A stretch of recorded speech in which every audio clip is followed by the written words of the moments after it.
mean, we had a plan. Even going to the penalty shootout, we had a plan. We were just getting the reserve keeper to go on. Because we really had a plan, and I'm proud of the performance of the team. But to have conceded that late, I'm really disappointed by that. But we had a plan going into a game like this against a very good Glenmuir team, and the boys executed quite well. I'm really proud of them. Not the result really, but it's something that we can take hard from. It's a good performance, and I'm proud of them. So you turn your attention now to the Manning Cup semi-final. How are you looking forward to that? Really looking forward to that. It has been heavy going in terms of the fast schedule of games. We just have to recuperate now, mentally and physically.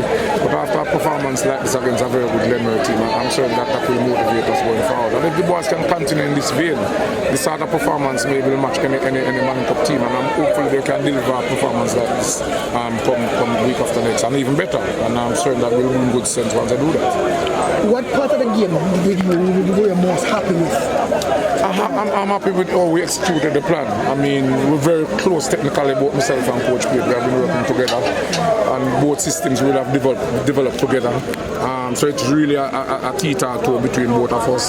So based on the plan and how we executed well, we thought we frustrated them well, and I thought that is the part where that I'm really. It's a passing team, and we never allowed them to do that today.